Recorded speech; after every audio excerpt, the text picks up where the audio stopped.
Good evening, ladies and gents, wherever you may be around the world, and welcome to Splendid Isolation number 127. As always, I'm going to start us off with a tune.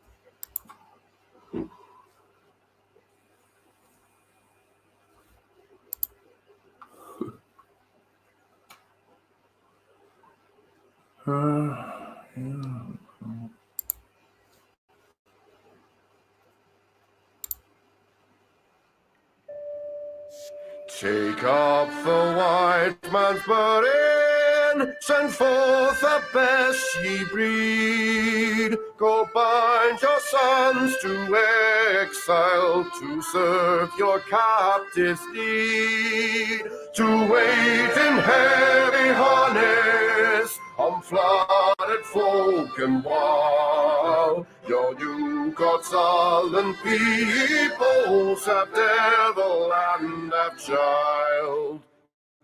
Take up the white man's burden, in patience to abide, to veil the threats of terror and check the show of pride. By open speech and simple, 100 times they claim to seek another's profit and work another's gain.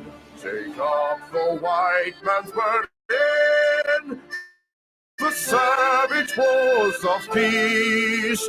Fill full the mouth of famine and bid the sickness cease. And when your goal is nearest, the end for others sought, what's love that hidden folly? Bring all your hopes to Lord. Take up the white man's burden, not tawdry rule of kings, but toil of serf and sweeper, the tale of common things. The ports ye shall not enter, the roads ye shall not tread. Go make them with your living and mark them with your dead. Take up the white man's burden and reap his soul's reward. The blame of those ye better, the hate of those ye guard. The cry of those ye humor are slowly towards the light. Why brought ye us from bondage, our loved Egyptian guys? Take up the white man's burden, ye dare not stoop to less, nor call too loud on freedom to cloak your weariness. By all ye cry or whisper, by all ye leave or do, the silent, sullen people shall wail God and you. Take up the white man's burden, have done with childish days, the lightly proffered laurel, the easy young grudge praise. Come thou to search on alone through all of thankless years, no age with give or wisdom, the judgment of your peers. Take off the white man's burden through all the land.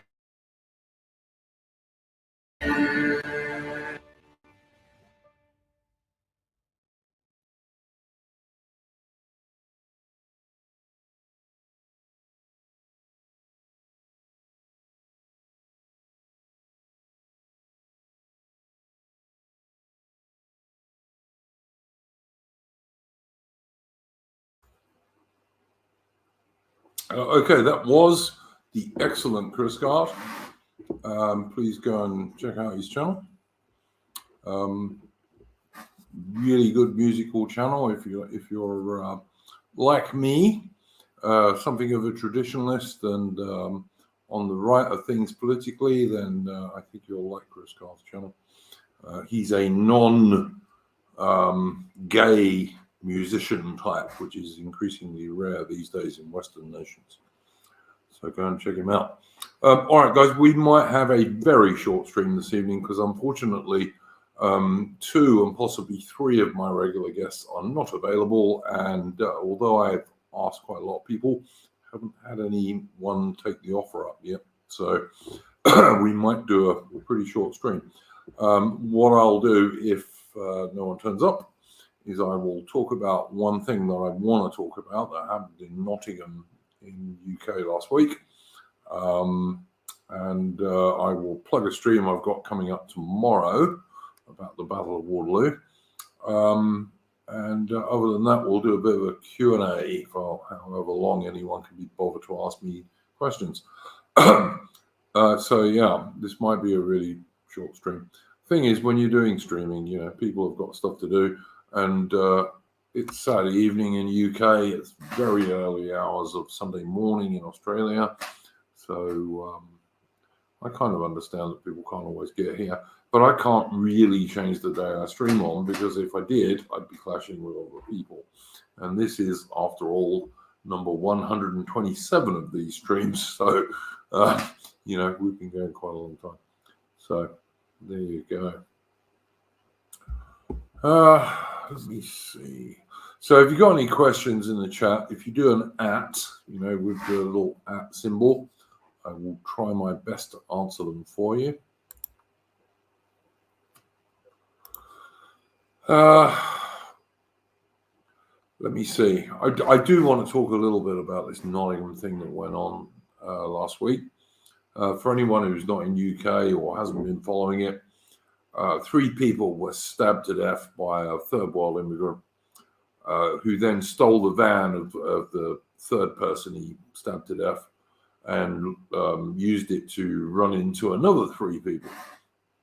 And what we've had in the UK since then is the parents of the 2 young students who were murdered coming out and saying, oh, this had nothing to do with any particular group, don't look back in anger, and all this same crap that we've heard in the UK every single time one of these people who've arrived in the UK due to the mass immigration that the so-called Conservative Party and the Labour Party both support totally.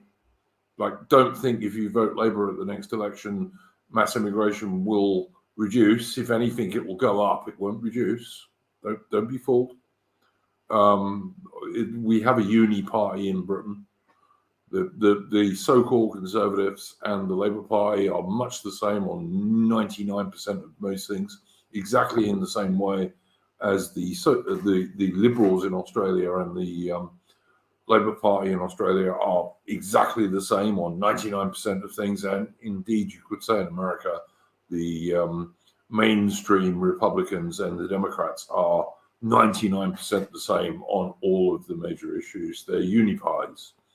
There's no real difference. Voting makes no difference, really. It doesn't. Like at the next general election in the UK, and I would say the same for Australia, to be honest. I don't think it's quite the same in America, because America's a slightly different situation. But in Britain and Australia, you've got to vote for one of the smaller right of centre populist parties at the next general election. I've heard far too many people on the right turning around and saying, oh yeah, go and vote Labour. No, don't do that. Labour's going to win the next election in Britain, whatever you do. But what we should do as people on the right is vote for one of the right of centre populist parties, even if you don't totally agree with everything they say. Vote for the one that in your area has the best chance of actually winning, getting an MP on that occasion. It's the only thing you can do democratically. I think democracy is basically buggered in Western nations these days. But if you want a peaceful solution, and who doesn't, we all do, that's the only thing you can do. Is like, certainly don't vote for the Labour Party in the UK, because Keir Starmer was the director of public prosecutions at the time, at the height of the so-called grooming gang scandals. And did he prosecute many of those mostly Pakistani heritage men? No, he did not. No, he did not. So, I trust Keir Starmer about as far as I could throw him with the little finger of my left hand, particularly as he's now being advised by that vile traitor, Tony Blair. Tony Blair got something like 700 British servicemen killed for absolutely sweet Fanny Adams in Iraq and Afghanistan for no reason whatever. And he got hundreds and thousands more maimed and wounded for absolutely no reason whatsoever. Nothing. Every one of those widows and orphans should want to see Tony Blair in prison, which is where he should be, rather than being given a knighthood, which in fact was what happened to him. So, I'm sorry, it makes me really angry that he took those brave British soldiers and also a number of sailors and RAF dudes too, and got them killed for absolutely nothing, because it suited his globalist agenda. And what did he get? A knighthood, not jail, which is what he should have got. So there we go. Forgive me, that stuff makes me angry.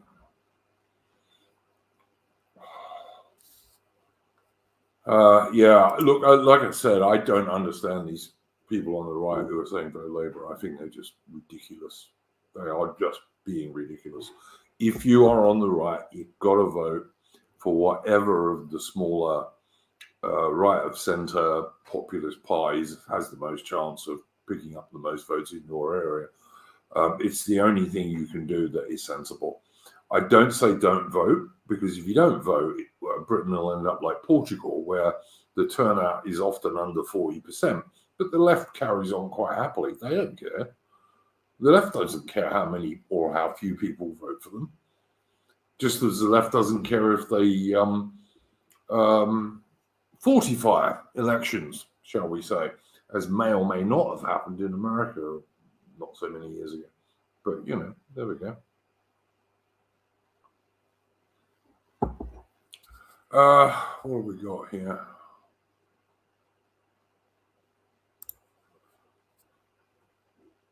The tasteful thickness. The flag was just dumped on the street. Yeah, I saw that, mate. I saw it. I don't believe that most average Anglo-Celtic people agree with that at all. I don't. But, they certainly do that.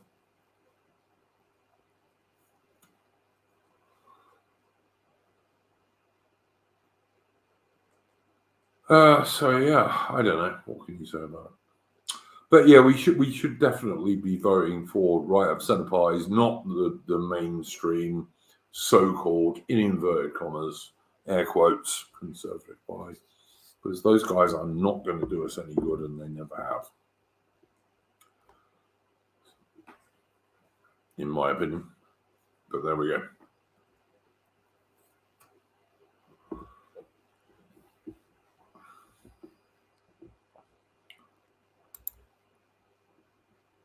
Australian in the chat says Labour is completely anti-country. I don't disagree with that. I am actually Australian, trying to organise Australian stream with some fairly well-known Aussie YouTubers, which is it's not that easy, because you've got to get everyone who's willing to do it. But I'm trying to do it, and I hope it will happen in the next week or two, and we're going to be talking about this, the voice, the Aboriginal voice BS that the Labour Party are pushing in Australia at the moment, which I think will just it's going to be a bad thing. And even some of the more sensible Aboriginals can see it's going to be a really bad thing. So, yeah.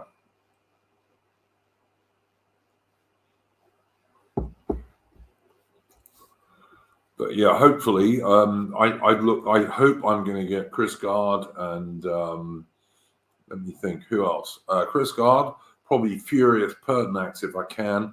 Lady of Shalott, who like me is a Pom who lives down under.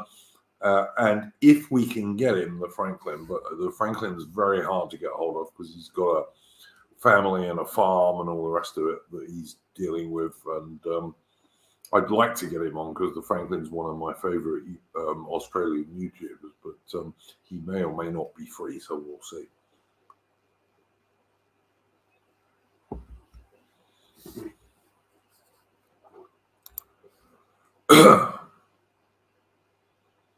Don't disagree with you there, Alice Little. There's some truth in that for sure.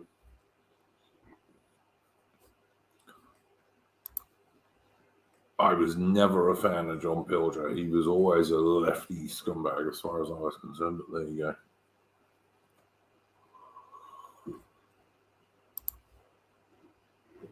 go. Australian, I'm not Australian. I can't claim to be Australian. I've lived in Australia for over 20 years, but really I'm a Pom. I was born in London.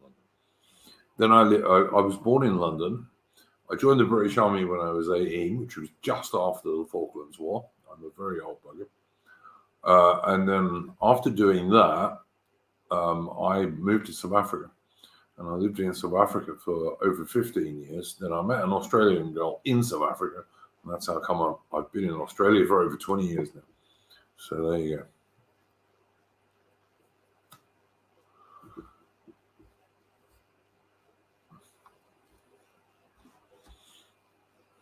So what do we think, guys, about all the parents of both sets of parents, and particularly the mothers of these two students who were murdered in Nottingham by an immigrant, doing this don't look back in anger, oh, this was just an individual, like totally following our overlord's line of, you know, there's no such thing as racial traits and you know, there's not been scores and scores of Anglo-Celtic British, like real British people being murdered by immigrants in the UK over the last, I don't know, 20 plus years. Not been scores and scores of that. It's not true, honestly. And the few that there have all been mentally ill, surprisingly enough. Yeah. Do you really believe that stuff?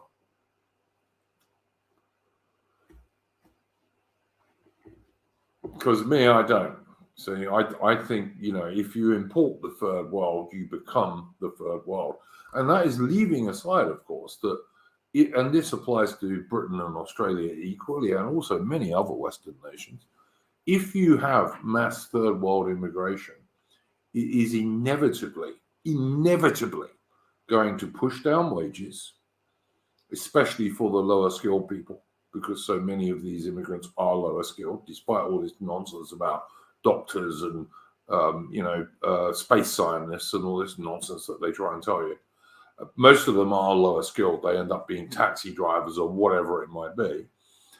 You are inevitably, if you have mass third world immigration, going to push down wages, especially for the lower skilled. And one at the same time, you are going to push up housing costs, which is exactly what's happening in Britain and Australia and all the other nations that are doing that. It's just a fact.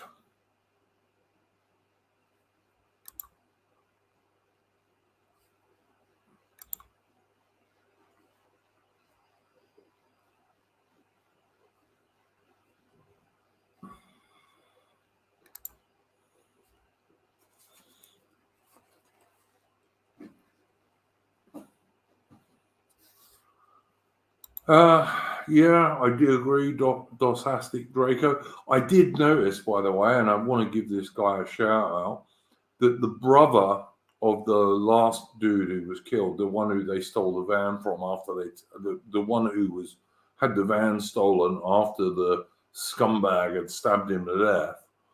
He said, I don't agree with any of this. But of course, he never got on the Bias Brainwashing Corporation or any of the other controlled media. None of the mainstream media covered this guy. People like people like what's his name? I can't remember his name. No? People on the right covered the fact that this dude said, "Look, I won't forgive this scumbag," etc. And that's exactly what should happen. You should not forgive this scumbag. If the British government was not importing somewhere between 500,000 and 1,000,000 people every single year, this would be far less likely to happen. Because it's funny, people of that murderous scumbag's heritage tend to kill more people. They just do.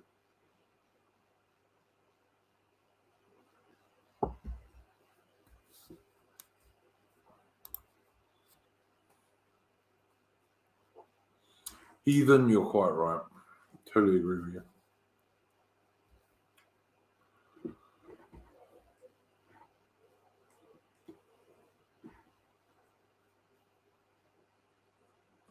Yeah, you're quite right, Heathen. That is entirely true. But we now have actually a lot of evidence that again is being publicly put out there. People like Morgoth, for example, have put it out. That there is an absolute organized British government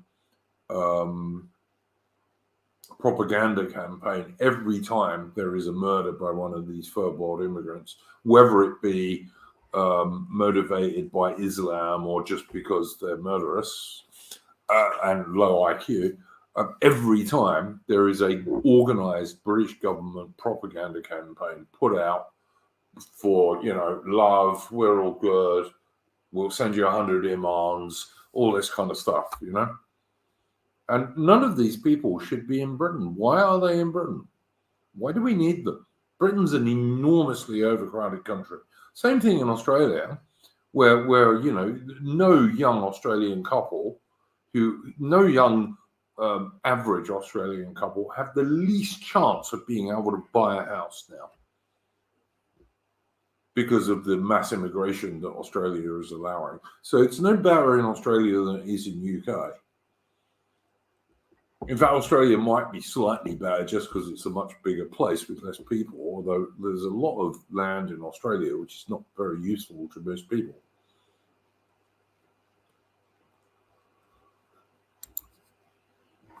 Mitch, I totally agree with this. I wish you were on the stream, mate, because that's what I want to talk about, and it's quite I don't like the sound of my own voice, mate. I would much rather have someone on the stream who I can talk to about this, and I totally agree with you. You are right.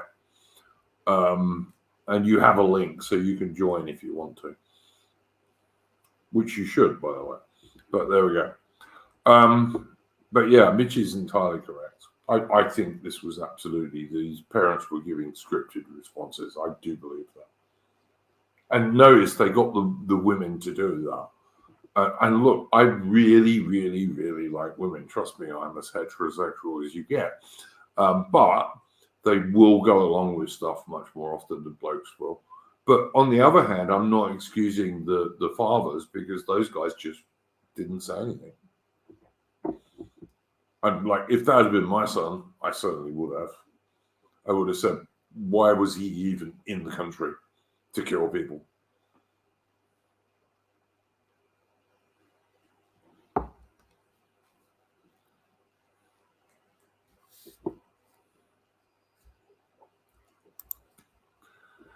I think all of the Anglosphere nations, Australian, face the same kind of stuff. All of the Anglo-Celtic nations, or basically Anglo-Celtic nations, we're all facing the same enemies these days. The Republic of Ireland is facing the same real enemy today as Britain is. And yet you'll get so-called nationalists in Ireland who are all Brits out, Somalians in, which makes no sense to me, except that, the Provisional IRA, for example, were always Marxists. Their leadership was always Marxist. Not the old IRA. The old IRA was a bit fashy, but that's a different story.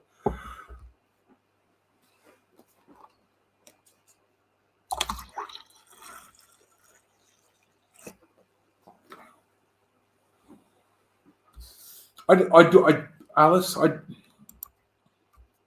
I don't know if it's just total brainwashing from all the propaganda that goes out through the mainstream media, like the BBC, which is the biased brainwashing corporation, is just total brainwashing shit these days. And in Australia, the ABC is exactly the same. I don't know if it's just total brainwashing by the propaganda. And of course, everyone who's been to school since at very least about 1995 has been totally, probably before that actually, has been totally brainwashed by the state school system. Because that's all they go on about all the time, that stuff. I don't know. Is it total brainwashing? I don't know. But the middle class in Britain and also in Australia seem to be just totally brainwashed these days. Like they don't seem to have a common sense thing going on in their head anymore. There's still quite a lot of pretty base working class people in Britain and Australia. And I say Britain and Australia because they're the two countries I know, apart from South Africa, which is a totally different story in some ways. But Australian, the Provisional IRA, the PIRA, the guys who did the Troubles in the late 1960s onwards, those guys were always run by Marxists. The original IRA that goes back to World War One, those blokes were actually a bit fashy eventually. But the Provisional IRA were always run by Marxists, which is why today Sinn Féin totally supports Brits out, Somalians into Ireland, and will absolutely say that, some black dude or woman who's arrived from Africa in the last 6 months is as Irish as you are, Unlike some Protestant white dude who might have lived in Ireland for 300 years, who apparently is not, according to the same guy. But there we go. I'm not going to get involved in that. If an Irish dude wants to come on, and I have Irish people in my Discord, they can talk about that if they like to. But my mother was Irish from the Republic, and my father was an Englishman. So I kind of get both things, and I did 2 tours in Northern Ireland when I was in the British Army. So yeah.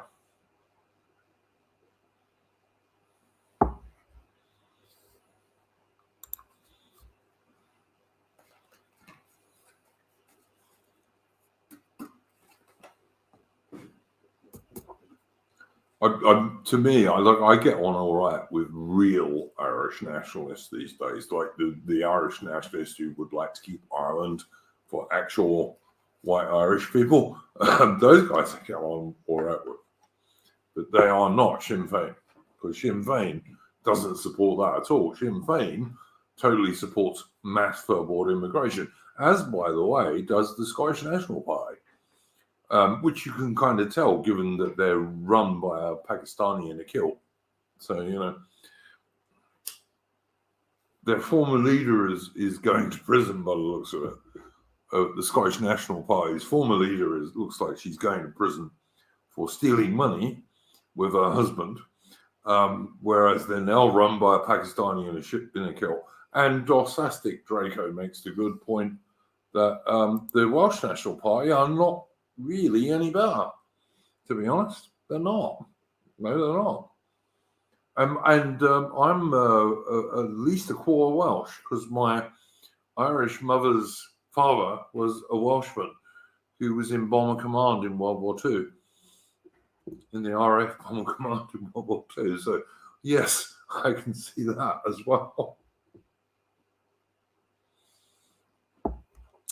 Yeah, it's a strange situation that we're in, where because the left is so anti its own people, like the left wing hates white people, left wing British people hate white British people, left wing white Americans hate white Americans, left wing white Australians hate white Australians. They just hate us, hate and detest us. They hate us. They hate our families, and they're coming for your kids. You know, the whole reason that people are getting more and more upset about this whole LGBTQ thing is that it's becoming more and more obvious that what the left's ultimate aim is to legalize sex for children. I mean, if you don't believe that, then I think you're blind. You are absolutely blind if you can't see that's what they're aiming for. The slippery slope is real, and we're on it, and we're sliding down fast.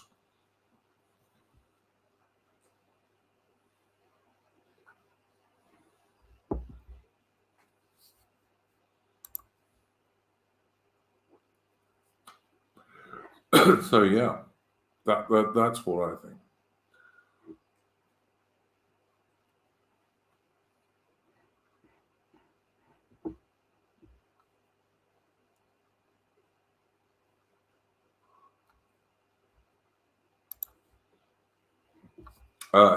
I'm not an atheist, or I used to describe myself as an atheist quite a few years ago. I'm an agnostic these days, but I'm absolutely a cultural Christian. And I will absolutely say that for the vast majority of people, basic Christianity and religiousness is a good thing. It is. And I wish I could turn around and say, I'm an absolutely believing Christian. Like, I was baptized in the Church of England. I was married by a high Church of England vicar. My son was baptized by the same high Church of England vicar. And I wish I could say I was a real believer, but if I did that, I would be being dishonest. And I don't like being dishonest. And it's as simple as that, to be honest. But I do absolutely, I'm totally a cultural Christian. We all are. And I think for the vast majority of people, a basic Christianity is a very good thing.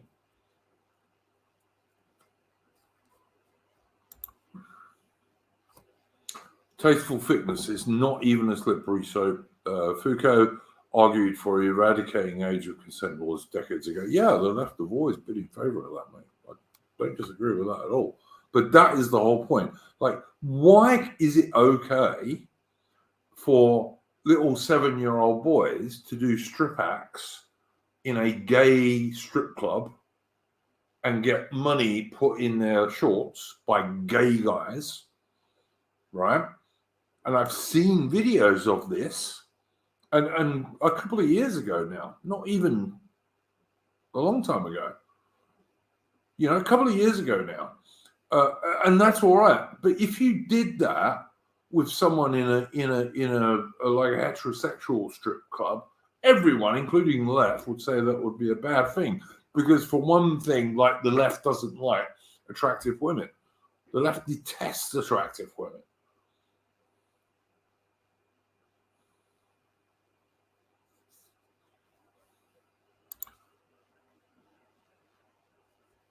I am no fan of Dave Rubin at all. There's tasteful fitness. So there we go. I know people try and tell me that Dave Rubin is on the right. Yeah, right. Sure. As him and his gay boyfriend, husband, whatever they call themselves these days, buys a couple of kids. Yeah. Okay. Sorry, not my deal. You know, the same as people will talk about that white tranny. I think their surname is White. I can't remember now. But again, if you're in the trannies, you're gay. Sorry, you just are. Don't care if they're pre-op or post-op. Makes no difference. If you're in the trannies, you're gay.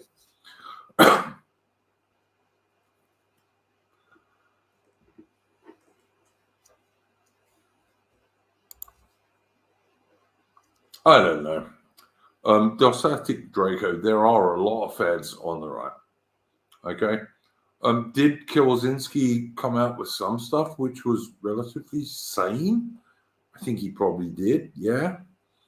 But yeah, there's a load of feds on the right. I think Semiogo gets this right when he says treat everyone as a fed until they prove differently. And I think that's the only way to be honest. Because the right is like so thoroughly infiltrated with feds, it's unbelievable. You know, every time you can go on a right-wing stream, and you can go on almost any right-wing stream, and you will see Nazi laughers in that stream. Now, I am sure that some of those people are honest and really believe what they say. I'm sure some of them are honest and really believe what they say. Some of them, a fair number of them actually, I suspect are going to be like teenagers in their mother's basements.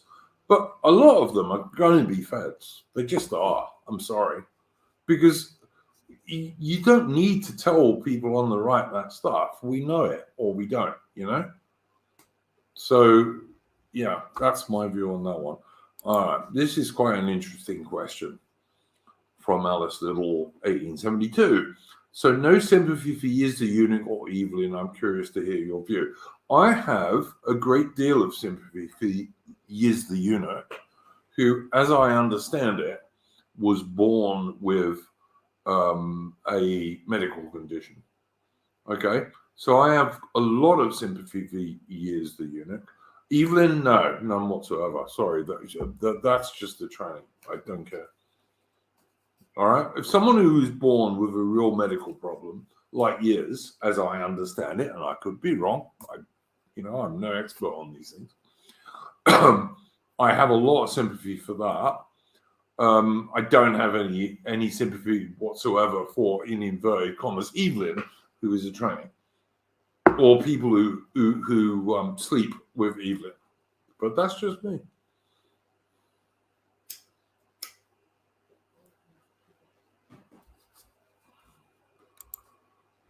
I wouldn't trust Lauren Southern as far as I could throw the little finger of my left hand, mate. And the only person's view of what she said has come from Lauren Southern. And of course, women never lie. I mean, the right's position is that women never lie. Is that right? The tasteful fakeness? I don't think it is. It's not my view anyway. Understand, I'm an old bugger. I'm 58. And I've known quite a lot of women in my time because I used to be not that ugly. And I'm 6'2" and 200 pounds.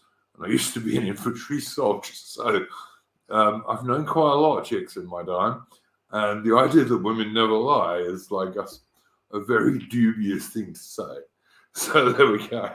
And particularly relatively cute blonde chicks like Lauren Southern, for example.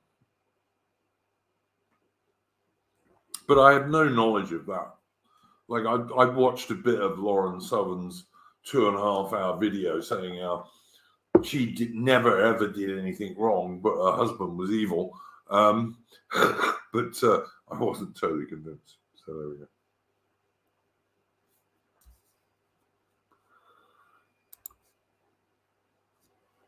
go. Yeah, same, Alice Little.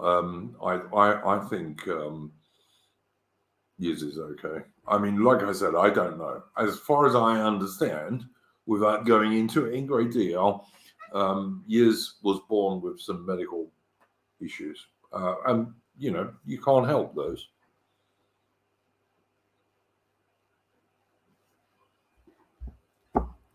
She's not, sorry, I beg your pardon. Yiz is not like Blair White, for example, who is an absolute tranny, who is supposedly on the right, and who I have seen supposedly straight men say is attractive, which to me is just like, you're gay, mate. You're just gay. Sorry.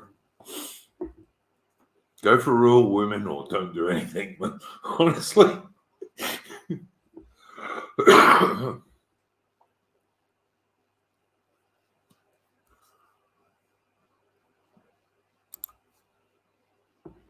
Michael K, 19th century fan. Yeah, as far as I understand, that is exactly what has happened. But again, we've only got one side of the story, so I don't know. But whenever you only hear one side of the story, you know you're not hearing the whole story, particularly with a marriage breakup. But I don't understand how somebody marries somebody and then within like, I don't know, 18 months or whatever it is, has a kid and then breaks up. The whole thing is very strange. Michael K, 19th century fan. I don't know. I've not heard that rumor, but I'm not on many places where such rumors go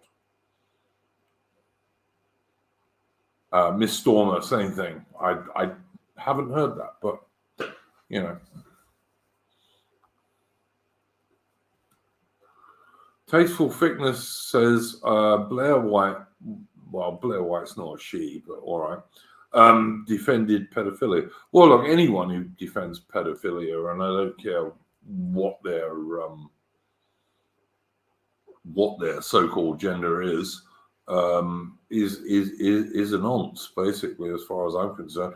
But let's be clear here. When I'm saying this, I'm not saying about someone who is 17 or 18 or whatever, because like the age of consent in the UK is 16, for example. I'm talking about people who like kids, small kids. And I think sometimes on the right, what we do is we make this mistake of like some 17 or 18-year-old who is a prostitute or whatever. We say, oh no, that's exactly the same as if you're going after someone who's 7 or 8 or something like that. And it isn't. I'm sorry, it's not. I'm not saying you should go after someone who's 16 or 17, by the way. I'm just saying going after someone who's 7 or 8 is a lot worse.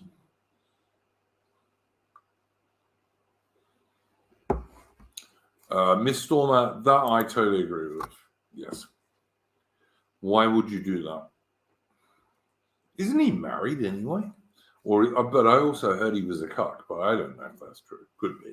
So many men are today. It's just crazy.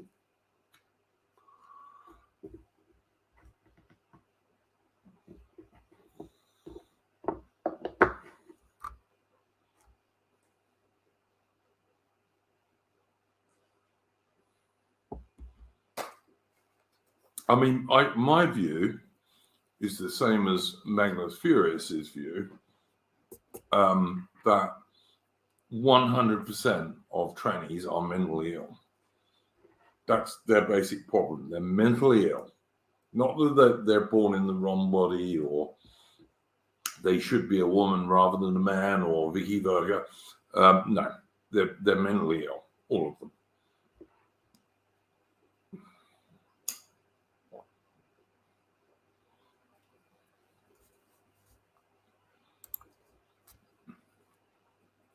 I've heard of iDubbbz, but I have no idea who they are. I've heard the name Australian, but I have no idea who they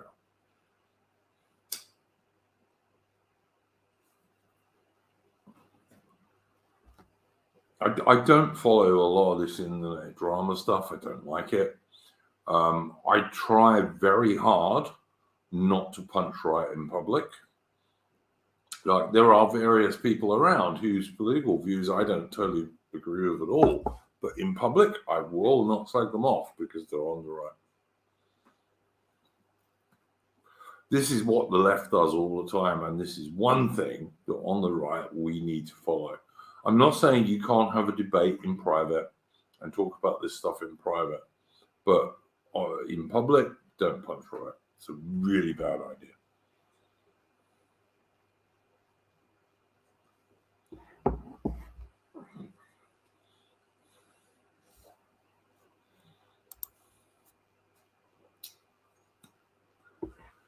Oh, God.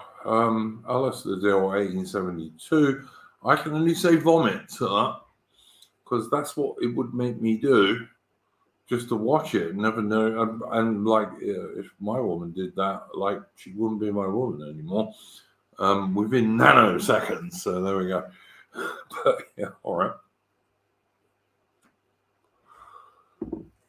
Very, very strange. I don't understand people like that at all. I just don't. And like women, like despise men like that. Let me tell you, boys, if there are younger chaps watching this stream, women despise weak men.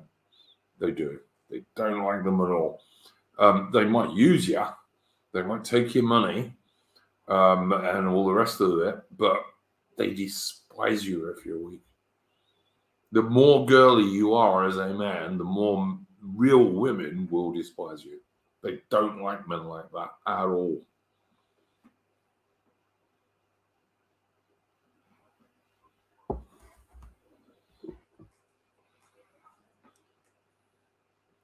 You know, people talk about getting friend zoned and all this kind of stuff. Once again, that is the same thing. Women despise weak men. They really hate them.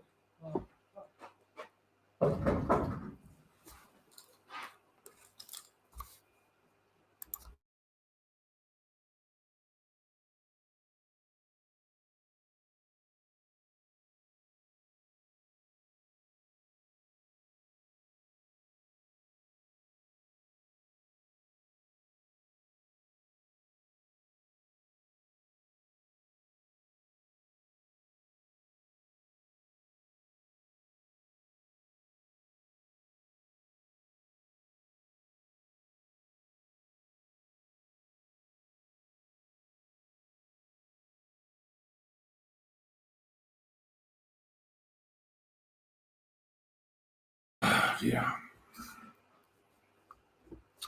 Forgive me, guys. I just had some twat come to my door at 6:54 in the morning, talking about something I have no idea what he was talking about. But there we go.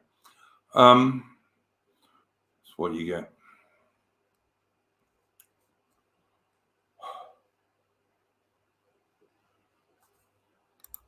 There you go. There was just a viral video of a left. Yeah, I mean, look, women don't like weak men. They don't. I'm sorry. Like I said, I'm 58. I'm an old bastard. I've known quite a lot of chicks in my time, and your average real woman really like despises weak, girly, soy boy type men. They just do. If you want to get yourself a decent woman, the first thing you got to be is not be like a woman. I'm sorry, it's just true. Dear. I had no idea Tomb of Arminius, just some dude wanted me to look at something on the other side of the road. There was nothing on the other side of the road I could see. I don't know, maybe he was on drugs, I haven't got a clue.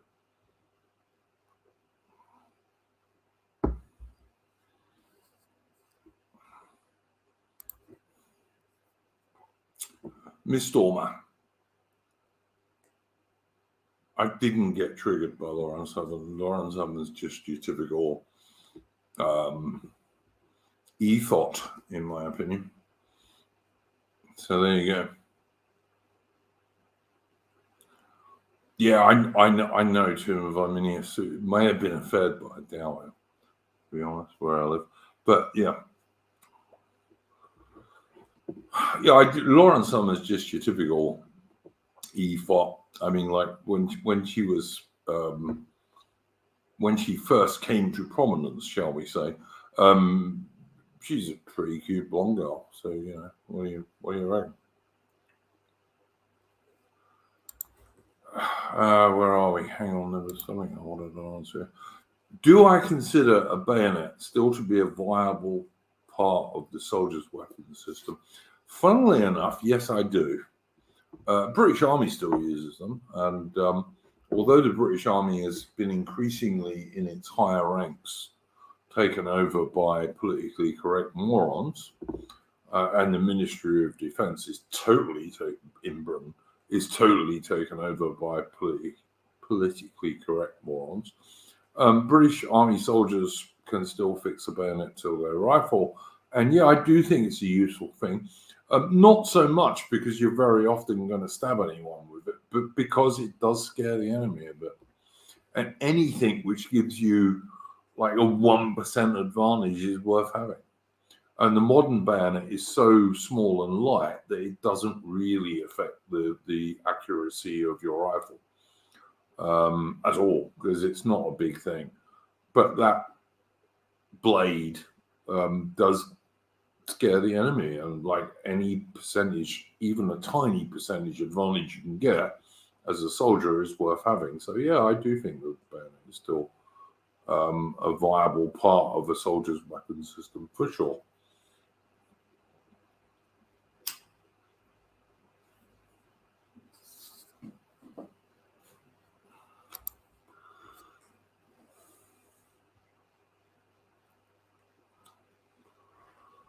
Dorsastic Draco.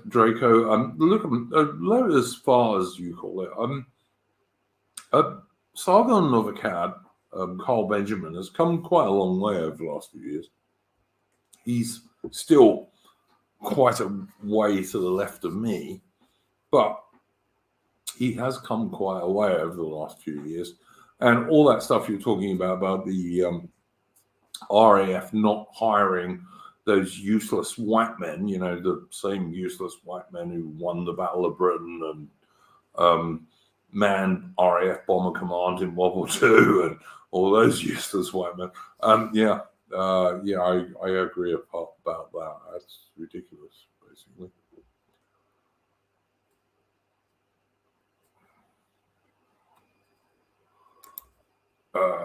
My thoughts on the Ukrainian offensive are that it's going to fail with loads of casualties, which is exactly what's happened so far.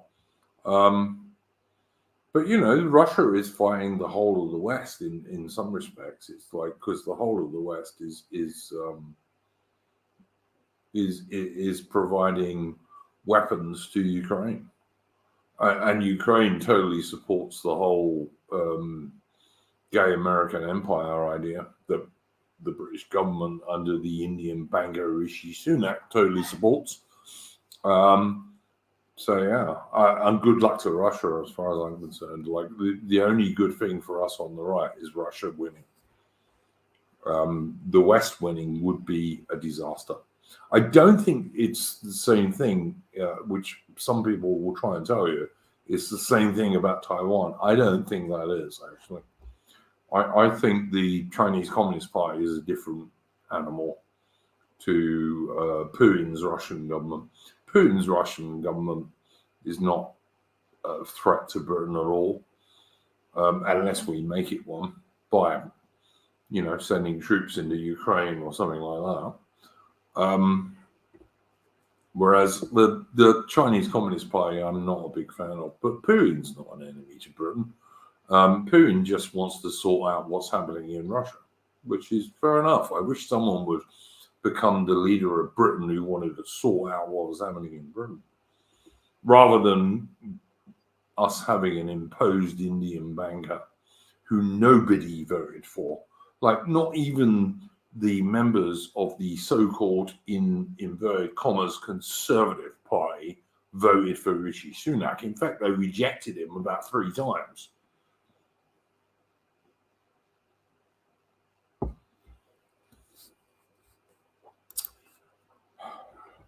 I don't know about that Tomb of Arminius. I think Russia's going to win in Ukraine. I think a war over Taiwan in the South China Sea, which would be mostly a naval and air war, the Chinese are much less likely to win,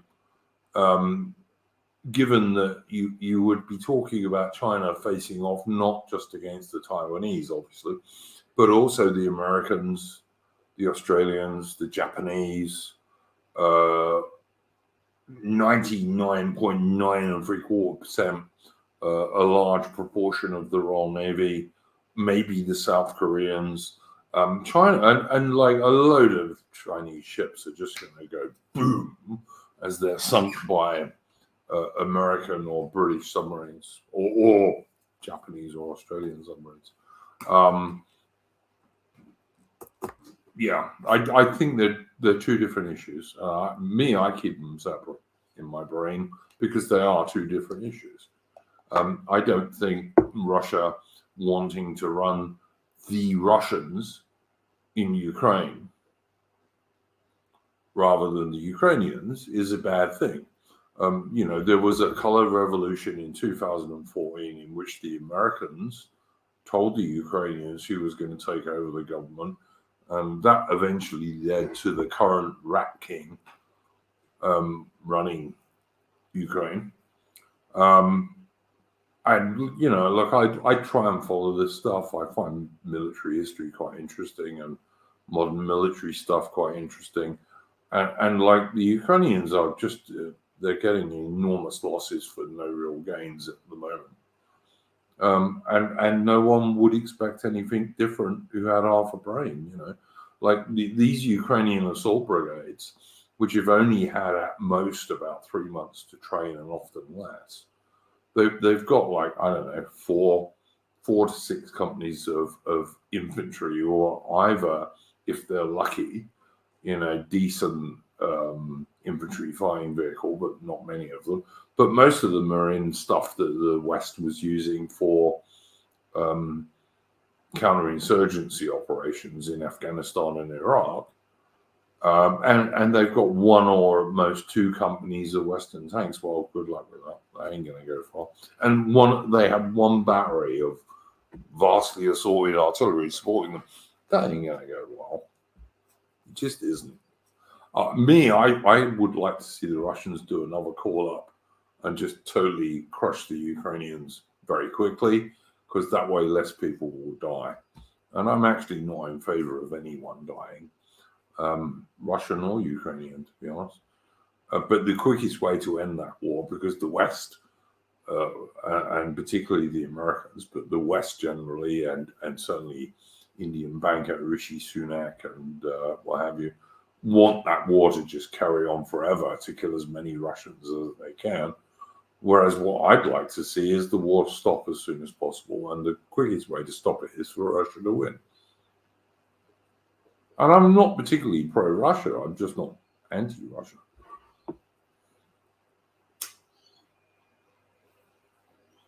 But that's just my view. What have we got here? Does the Royal Navy only have 600 killer subs? The Royal Navy potentially will have 8, I believe. If they don't have 8 now, they will have 8 in about a year. But it doesn't make any difference, because every one of those subs will sink, like, I don't know, minimum half a dozen Chinese warships, probably more than that, actually. So, yeah, that's my opinion on that. I think China will be very, very foolish to go for that war.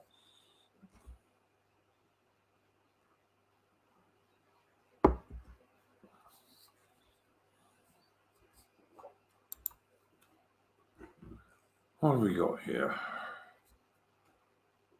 Well, look, if you like Australian history, please have a look on my channel, and you'll find 2 episodes so far of an Australian history stream with Chris Gard, and they're actually mainly his streams. He did most of the research, got most of the illustrations and all the rest of it. In fact, got all the illustrations. And we are going to do a part 3 when he's able to do so. Thing is, Chris Gard recently became a dad, like very recently. He's got a small baby daughter now, who's lovely. So he's been a bit tied up with that. But in due course, if you look on the channel, you will find part 3 of our Australian history streams. Yeah, I think they're pretty good. Chris does a lot of good research.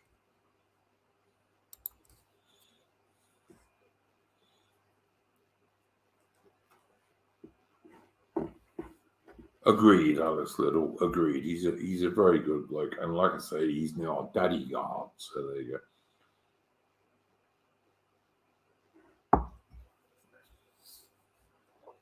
Did I receive any super chats this stream? Let me go and check. Yes, I did. Yes, I did. I got 1 super chat from someone called EH for USD $10, which I will read out at the end of the stream. So there you go.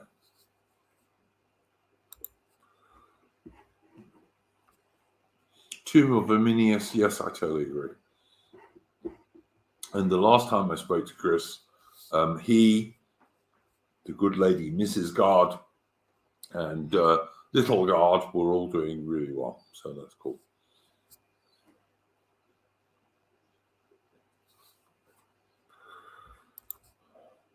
Wow, so Spotify were talking the truth.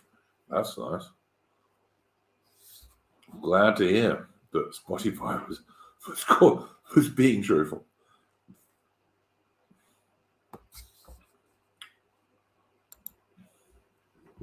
Alice said, "Oh, yeah, I know what you're saying.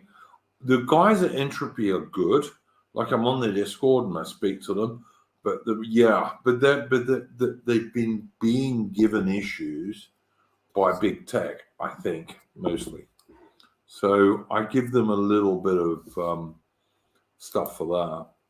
Like they owe me quite a lot of money, but none of which has arrived yet. But I'm sure they'll sort it out in due course.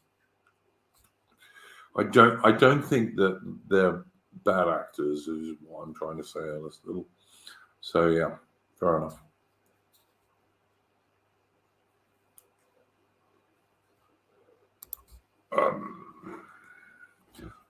Tomb of Arminius, if I'm really honest, Harry is a real bastard, if you'll excuse me for saying so.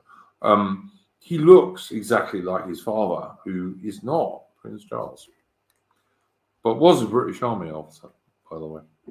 But then his mother was a bit of a whore. I'm sorry, she was. Was never a fan myself.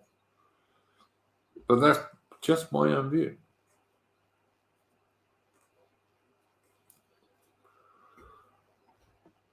I think that's why Harry has gone off where he's gone off, is because he's not really, he's not Charles's son, no chance. He looks exactly the same as the British Army officer who was having an affair with his mother. So there we go.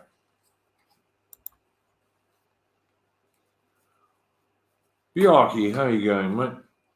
Long time no see.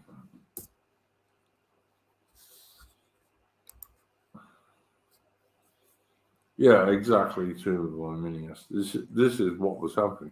Like the first time I really despaired of Britain was when Princess Diana died in that car crash with her Egyptian grocer boyfriend. I know I've heard people say, "Oh, MI5 did that." No, I don't think they did. But I mean, I don't care if they did. To be honest, I was never a fan. But yeah.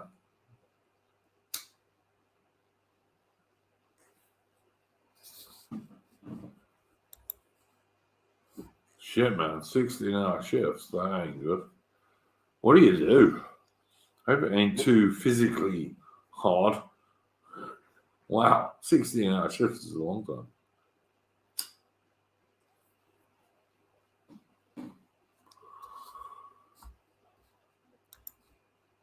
Oh, yeah. No, she is, absolutely. I remember the Bias Brainwashing Corporation, the BBC,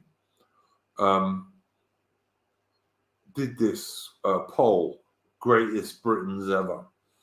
And like loads of us voted for people like Nelson or Wellington. I certainly voted for Nelson. But then, because of Princess Diana had recently died, everyone was saying, Princess Diana, greatest Britain ever, mark you, right? Rather than like idiot fuck. But so all of us ended up having to support Winston Churchill merely to beat Princess Diana. And like, I have no love of Winston Churchill. Like, go and look at my channel. I think Winston Churchill destroyed the British Empire as much as any single man ever did, particularly because he was half American. But strange to say, I ended up voting for him on that just to stop Princess Diana winning, which would have been even more fucking stupid.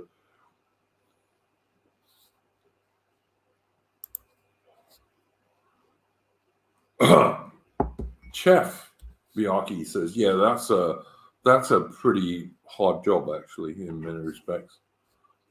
shitty hours. So yeah, absolutely.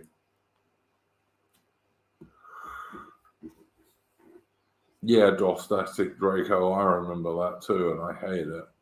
Because, like, as far as I was concerned, my number one greatest Briton ever was Nelson, and my number two probably would have been Wellington. And, like, I wouldn't have voted for Churchill anywhere in the top 50, and Princess Diana wouldn't have come in the top 500. But, you know, there we go. That's just me.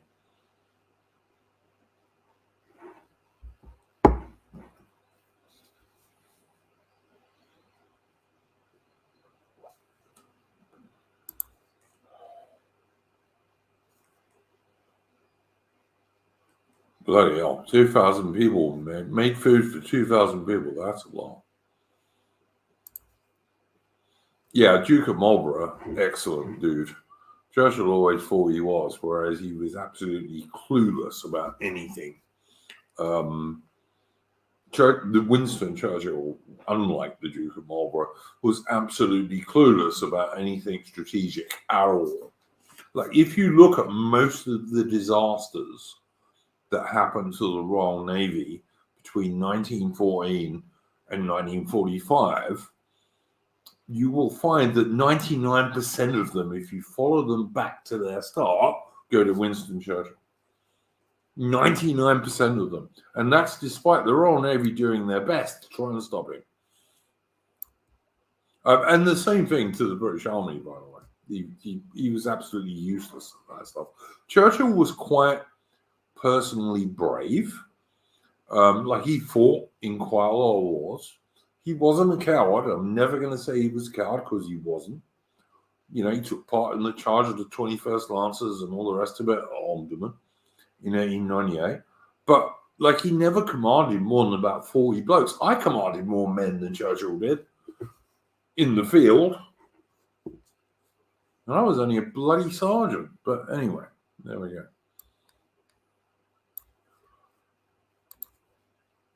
Yeah, he did. He did a great job, though. He did. For sure. Yeah. No, look, there are many streams on my channel, particularly if you go and look at the stuff I've done with Horus, and some of the stuff I've done with, hang on, I'm trying to remember his name now, so I don't get it wrong. Go and see the stuff I did with Horus, go and see some of the stuff I've done with August, like the serious history streams on my channel. And you will find that I am no great Churchill fan. And we do explain why in some of them.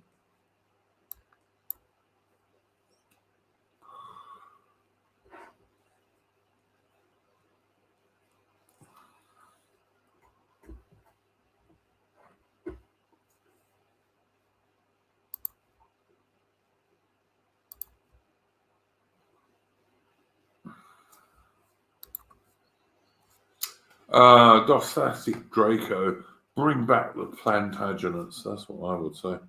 But that's just me, of course. And I'm not a fan of Charles.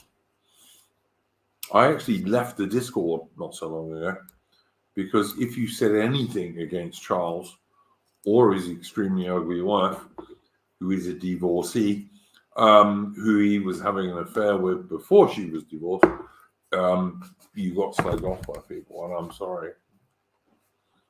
Like, King Charles III is my king, absolutely. I'm an Englishman, and even as an Australian, he is my king.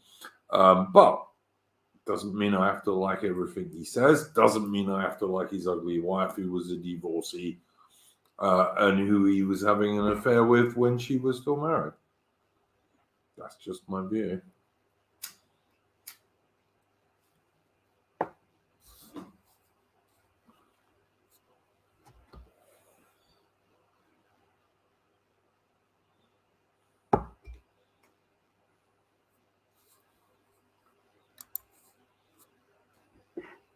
Michael K., 19th century fan, asked a question, which is the main reason I was actually doing this stream tonight at all when I found out. Actually, I always do a stream, but one of the main reasons I said I was going to do this stream anyway, is the 18th of June Waterloo stream still scheduled? Yes, it is. It will be tomorrow, and it will start at 10 p.m. British time, which is 7 a.m. Eastern Australian time, which I think is 2100 Greenwich Mean Time. So yes, it absolutely is scheduled.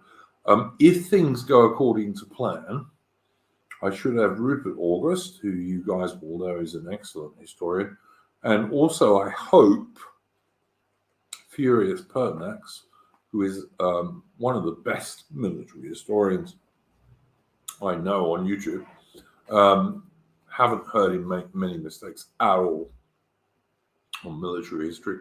So yeah, hopefully it will be me and Rupert August and Furious Pertinax if he gets up in time, because it is early in the morning. Although Rupert was very kind in putting it back an hour, which helps me and Furious. So yeah, hopefully that will go on. We may have another guest if someone wants to join. I'm open to having one more. But yeah, that'll be the Waterloo Day stream. I've wanted to do a Waterloo Day stream for a very long time. So hopefully that will be a good stream. See.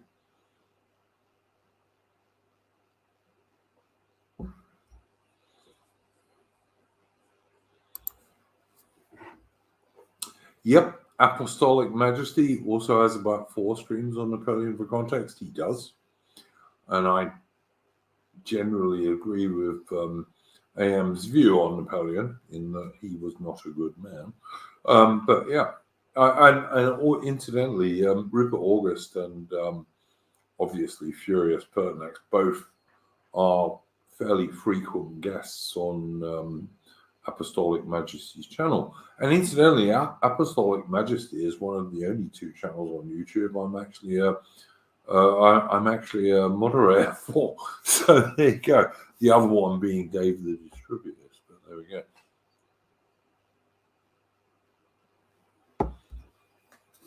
But yeah, that'll be tomorrow.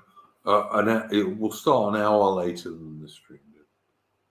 And that's thanks to Rupert August, who kindly said he would do that. Because Furious Pertinax, for him, it's even earlier than me because he's in Western Australia, I do believe.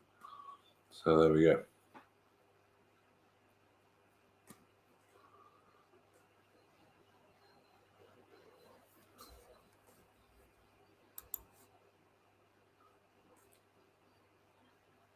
I don't think that's going to happen, Michael, to be honest, but there you go.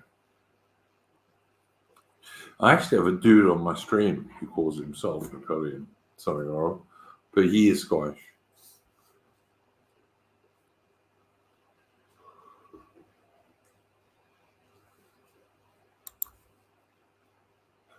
Alex Little, thank you.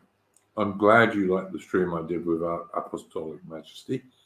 I am working on doing another stream with Apostolic Majesty, which is going to be about the changes that happened in Britain as a result of World War I. And I mean, basically what we're going to look at is how Britain got worse because of 1914, 1918. But I'm not quite sure when that's going to happen because AM's a very busy dude. So, we'll see. Hey! G'day. Chris, mate, how you going? Oh, Dad, just woke up. What's happening? Oh, I'm just boring everyone with my monologues. Oh, very good. We did briefly talk about, we've got some Aussies in the chat, and we did briefly talk about the fact that there is going to be a part 3 of Australian history in due course, which is 99% your work. So, yep. Yeah, it's once I basically get off my ass and actually get around to consolidating all these notes and putting in a presentation. But when we do this do this voice stream, it'll probably be not too long after that, because I'll have to whip myself in the arse and do some research for that voice stream, and that's a set thing. So it's usually once something's set in stone, I have no choice but to actually do it. So yeah. Well, I did explain to people, of course, that the reason you've not been around much lately is because you're a new dad. How's your lovely daughter doing, by the way, Chris? She's doing very well. And I've had to stop drinking alcohol completely now, because it wreaks havoc on my blood pressure. So my resting blood pressure as of a couple of days ago was 180/110, and that's just at rest. So anyone who knows blood pressure knows that is extremely high. So I've had to give up basically everything. No junk food, no beers. I was going to say, change your diet, mate. Change your diet. Because I exercise regularly, so you can imagine if you're not a fat bastard at all. So you can imagine if my resting blood pressure was that. Imagine what it is when I'm exercising. So I'm actually amazed I haven't had a stroke, to be honest. So but if I didn't have a little one, I probably would have just kept on going, because you know what blokes are like, they don't give a shit. But now that I've got a kid, it's like, actually I should probably fucking slow down. Yeah, you need to protect her when she's like a teenager, mate. That's right, when your blood pressure is going to be very important. You know, you're going to have to not kill her boyfriend. So yeah, don't know about that. That's all right, man. That's all right. Chris, how you going, Mitch? How you going, mate? Same old. Well, I'm glad you joined us anyway. Jesus, I thought I was just about to end the stream. Now I've got two really great guests. So there you go. Chris, yeah, look, obviously you're a new dad, which changes things, because it kind of makes you look 50 years in the future, longer exactly than you are when you're single, you know? Yep, that's exactly right. Yeah, totally. There is part of you that has a sort of peace with the fact that if anything does happen to you, you have genetic material that's carrying you on into the future. But at the same token, it's like you want to optimize that by being around and making sure they have a good start and whatnot. So yeah, all those considerations come in. Yeah, look, I'm an old bastard, right? I'm 58. I'm not going to be around in, I don't know, probably 25 years, let's say. Certainly not in 30 years. But like my son is like mid-20s, so he's going to be around for a bloody long time. And it definitely, in my view anyway, it definitely changes how you look at the future, which I think is also not unconnected to why the left wants to destroy families, because it does make you look to the future. Yeah, that's right. Hey, have you touched on this Modi deal with Australia? No, mate, but I'm very happy to do so. Which is like basically Australia bending down to India and saying, "Send us as many people as you can." But Chris, you're a real true blue Aussie, so give us your take. Well, it is a little. It's apparently part of a 4-member quad group, which also includes Japan and the US. And it's saying that the deal aims to provide a two-way mobility of students, graduates, academic researchers, and business people. So that's sort of lightly saying, don't worry, it's not going to be a bunch of untouchables. It's going to be like basically a bunch of engineers and doctors and like academics but primarily I think it's going to be an attempt to send a lot of young Indians here to go to university. Yep. I don't know.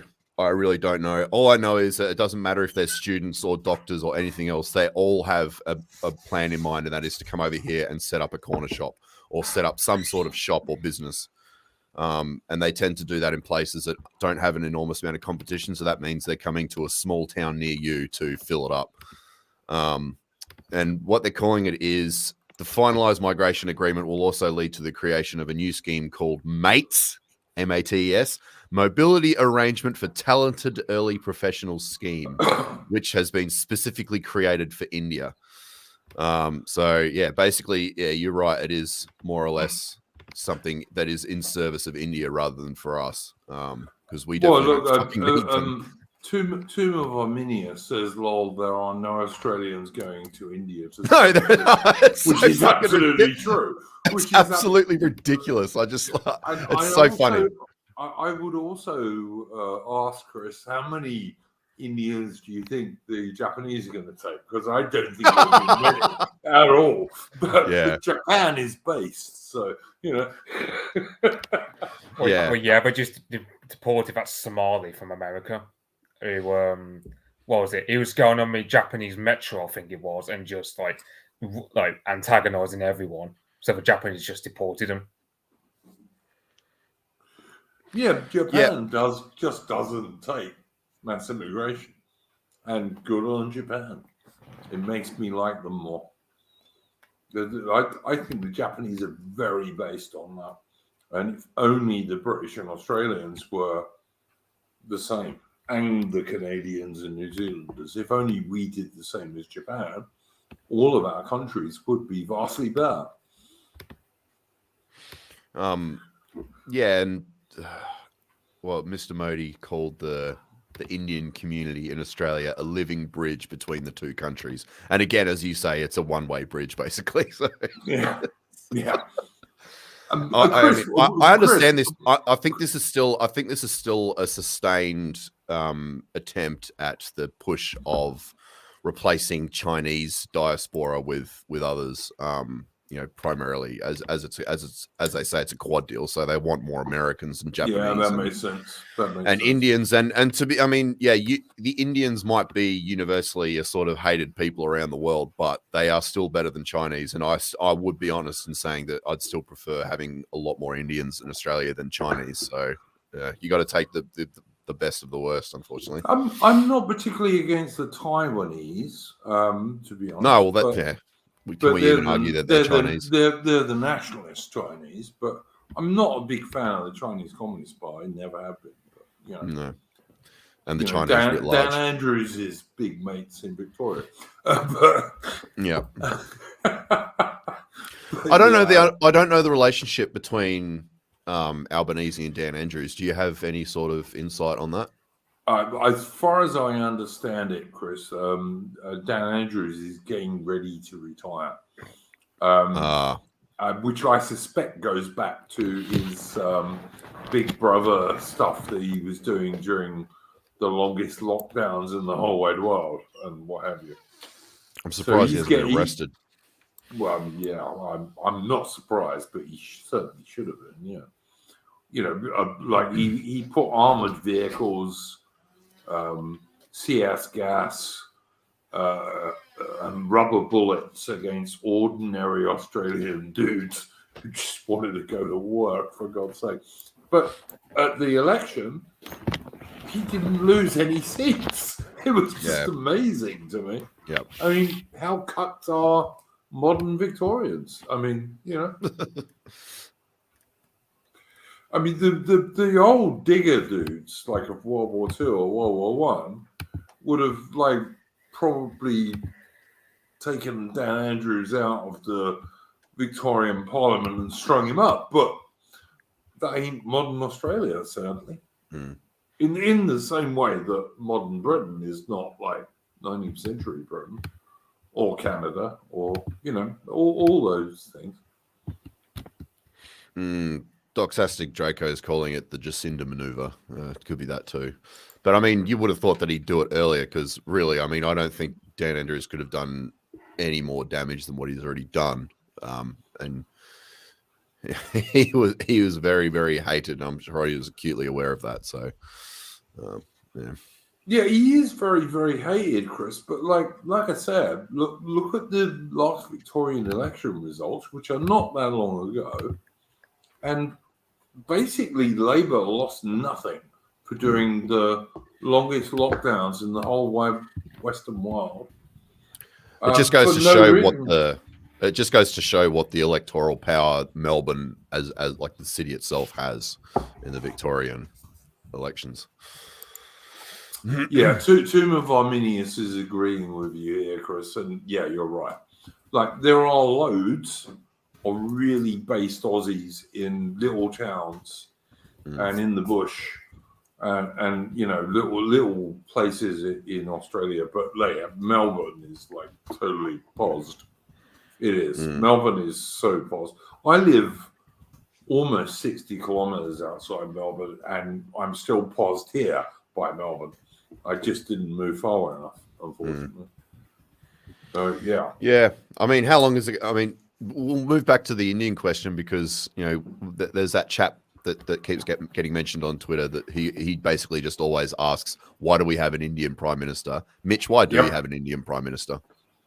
No one voted for him. Not even the cucked members of the Conservative Party, in inverted commas, voted for Rishi Sunak. In fact, they rejected him 3 times. Yet we still have him as prime minister. It must be because our democracy is so strong, don't you think, Chris? What do you think, Mitch? Why do you have an Indian prime minister? Well, then, you know, India became a superpower in 2020, so Britain's trying to be a superpower by 2030.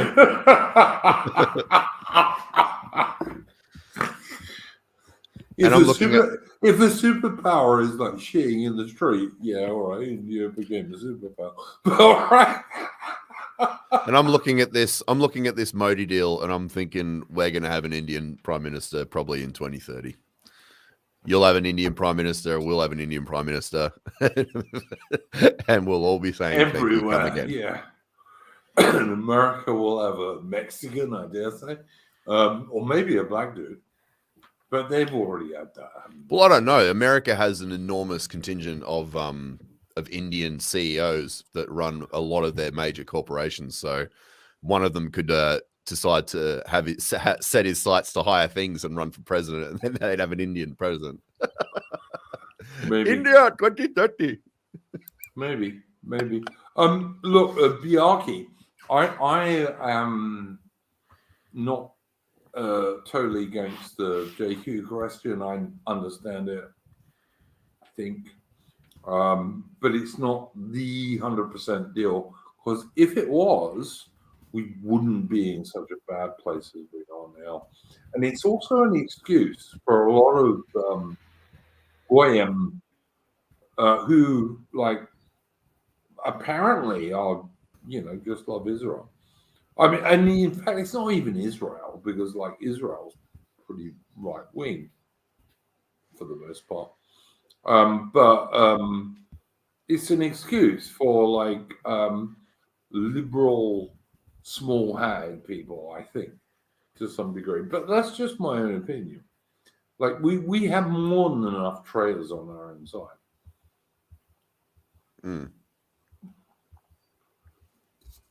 But it's just me, and I could be wrong. I don't know.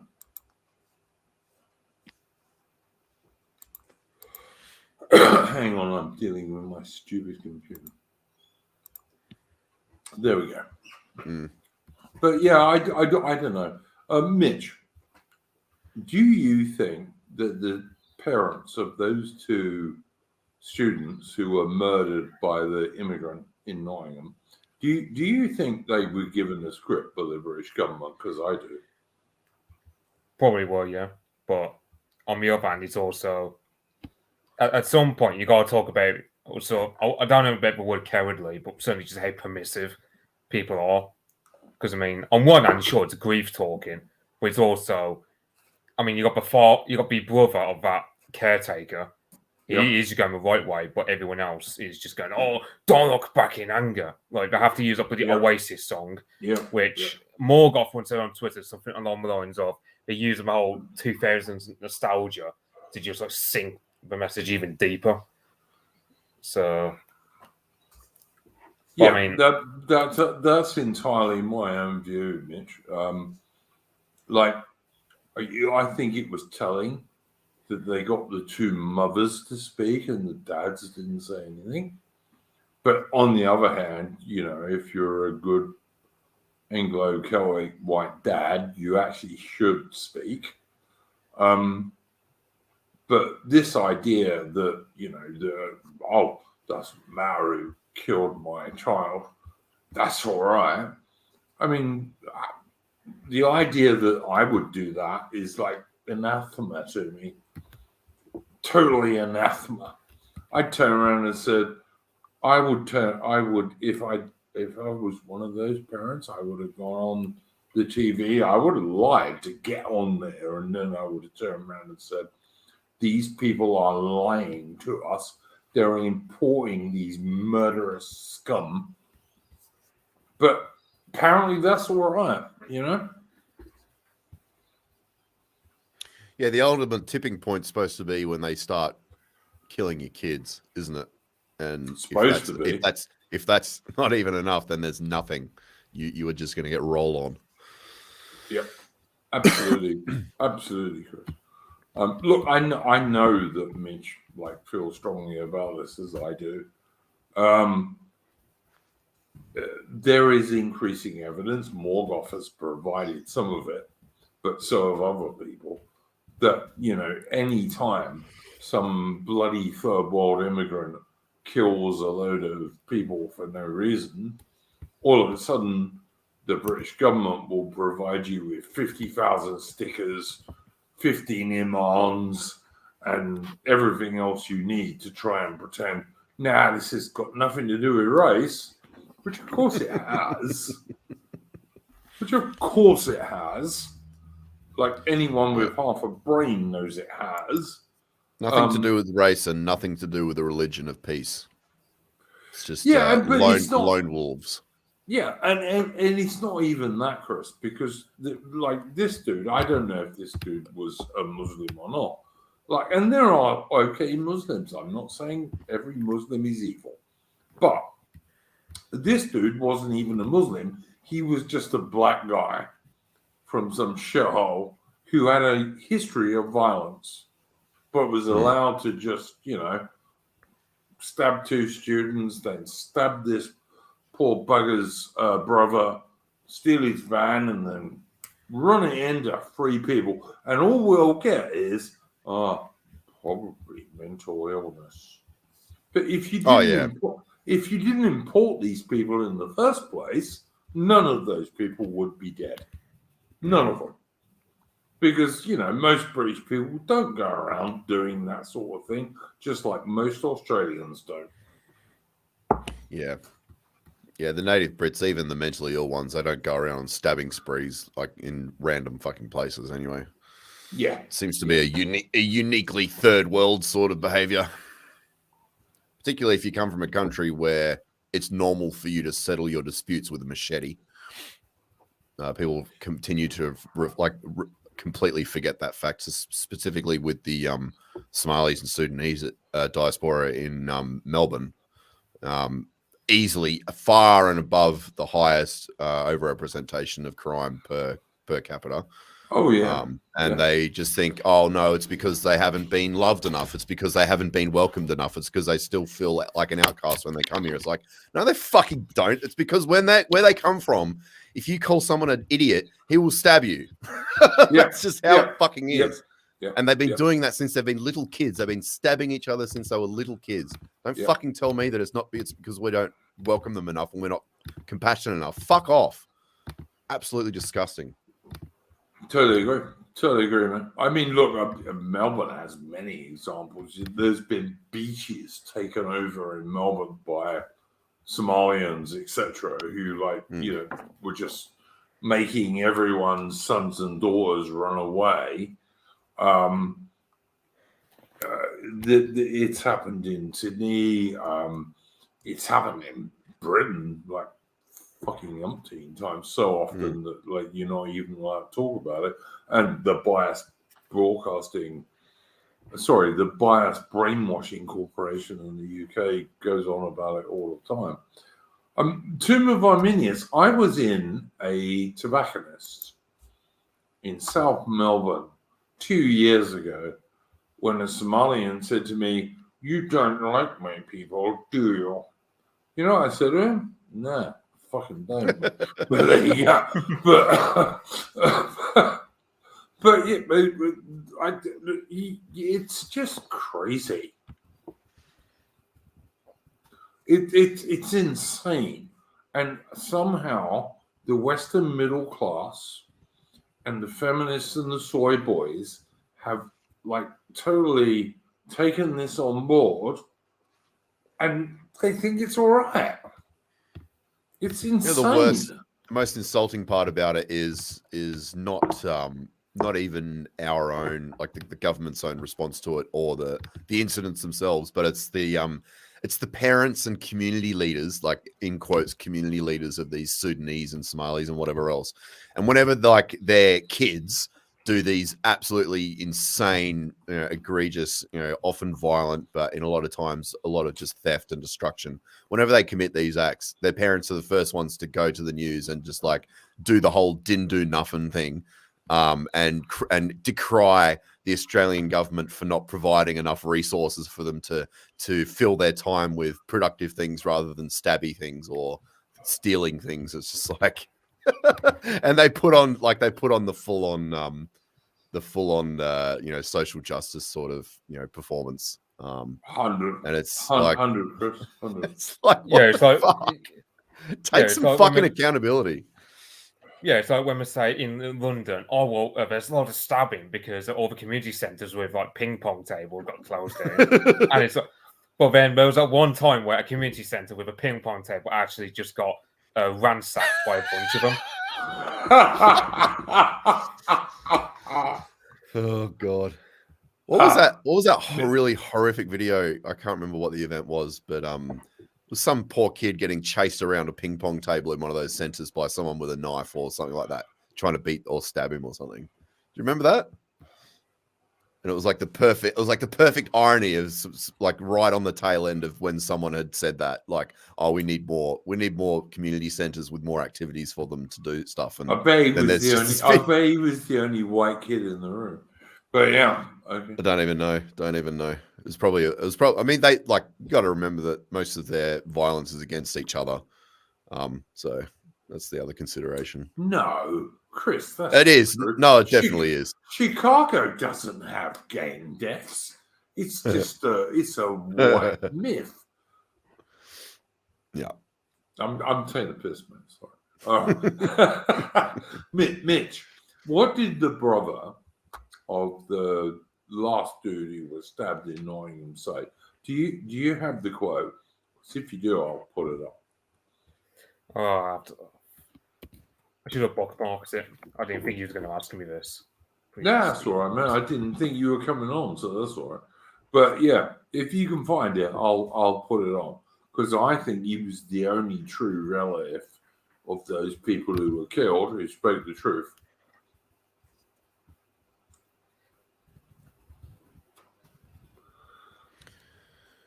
Yaki's saying he didn't forgive them. Yaki's saying Sydney in the 90s around George Street had a spattering of actual African Americans, and he's saying they were usually ringleaders of small crews of mystery meets like Tongans, Maoris, like I didn't know that. I didn't realize that African American kids were part of actual gangs here. I didn't even know that was a thing, because my understanding was that any African Americans that come over that are actually still involved in crime are never going to have the ability to actually fly international. Yeah, I thought that, Chris, but like I only arrived in Australia in 2000, so, and in 2000 Australia was still relatively based, but like now, oh wow, relatively based, but when did the movie Love Actually come out? Was that late 90s? 2003, I think. 2003. Yeah. Sounds about right. Yeah. And that was one of the most popular movies in Australia. So how based is Australia in 2003? No, in 2000, Chris, it was still like, you have to understand, like, I'd never been here, all right? So I came here from South Africa because I'd met this Aussie chick in South Africa who was the love of my life. And I came here, and it was like this working class paradise in some respects. You know, it like everything in Australia was pretty good. In 2000, it was, but it rapidly started to go downhill after that. You know, it really did. It was like the White Australia policy went on till about what, late 60s, early 70s. But it only really came home to roost in Australia, getting rid of it in the early 2000s. When, strange to say, every Anglosphere, old Commonwealth nation did exactly the same thing. Almost like our leaders were controlled by somebody else. You know what I mean? Australian in the chat saying Sir Les Patterson and Barry Humphries was a good bloke. Barry Humphries was very funny, but I know someone who actually knew him personally, and actually he would come round to their house for dinner because this person's very, very, very upper class. But he said that Barry Humphries was actually an extremely odd and neurotic guy and would do really horrible things to people in when he was in school. And his idea of a fun time when he was in his early 20s was to walk around, you know, on the street and tip a jar of mashed fruit on the ground, pretending it was vomit. And then he would get on his hands and knees and eat it up as if he was eating his own vomit. No cameras or anything, not set up with anyone, just out on his own like a homeless person pretending to eat his own vomit. And that was how he got his kicks, was making people like disgusted at what he was doing. So I think that probably partially explains the Sir Les Patterson character, because that is like, if you think about it, that's probably the most repulsive, you know, character you could ever imagine. So that's his aesthetic in general. And I mean, Dame Edna was a little bit more glamorous, but I consider that to be just as disgusting. But anyway. Yep. Yeah, no, Chris, totally agree. He's a vulgar actor. Yeah, it's end time stuff, isn't it? It's basically Kali Yuga stuff. Basically, really. Yeah, it is very true. Yeah, very true. Yeah. My view entirely. I did think he was funny. You know, Dame Edna Average and what have you. That was amusing, but yeah, it's end time stuff, really. Mitch, did you want to read that out, or do you want me to read it out? I'll read it. Yep. It says, like, so the tweet goes, "I'm fucking angry as hell. The first victim who was stabbed to death and had his van stolen was my brother and my nephew's dad. I'm not going to let them erase my brother's memory like that fucking immigrant who was allowed to erase my brother's life." That was Phil Coates, who was brother of that Ian Coates who got killed. So Yeah, his Twitter feed is like very sort of Brexit conservative. So he's not some good like on shit him. lib. Good on him. So he's got some bollocks on him. Safe to be said. At least it doesn't look like it's a shit lib at all. So. Well, look, at least he spoke the truth about his brother. I mean, you know, which none of the parents of the two students did, which is my main point, is like, how can you have like a son and a daughter, as those two parents did, and they can be killed by this fucking moronic third world immigrant who should never have been in Britain in the first place, and who had a history of violence, and yet they'll go and say, "Oh, yeah, it's got nothing to do with the fact he was a black dude who was an immigrant. Don't look back in anger." I'm sorry, that's just lying. Well, it's not just that. I mean, I find that egregious because, I mean, okay, if you tell people to be actually like racist or whatever, this sort of thing wouldn't happen. Like, no, you wouldn't go in, like, you know, we just would not have these people in our society. So yeah, exactly right. And it's not just, so at the end of the day, as much as I can excuse the parents for being aggrieved and possibly, being bullied psychologically into doing this by some rapid response team. I've also got to think to myself, well, they're being culpable, whether they like it or not, in sort of helping to cover all this up and just helping it to happen again. Of course, the final blame happens at that rapid response team, as I said. But it's also like, well, you get the brother of that victim, and then you get like the mothers, which, I mean, I don't know how hard maternal feelings go deep when the sons and daughters are killed, but I mean, I imagine it's like but I mean, I'm talking as a guy who's not got any children as of yet, but I imagine if I had a son who got killed, to say I'd be livid in that scenario would be really understating it. 100%, man. 100%. Yeah, I don't get it. I mean, there is nothing the British government could say to me that would make me not tell the truth, i.e., no mass immigration, my son or daughter would still be alive. Yeah, how much would they crush the signal of you if you actually did that, though? They would just turn you off. Yeah, exactly. That, like as we were saying, Chris, that like the brother of the dude who was the last dude who was killed, who told the truth. He wasn't on the Bias Brainwashing Corporation or any of the mainstream media. Has he even been on GB News, Mitch? Not that I know of. Yeah, see what I mean? Exactly, Chris, you're right. That's what they would do. That's what they do. Fucking GB News. Yeah, which is supposedly the right-wing news in the UK. But this dude, yeah, I agree. I laugh at it too. But this dude can't. Joke. Yeah, but he can't even get on there. Yeah. He can't even get on there.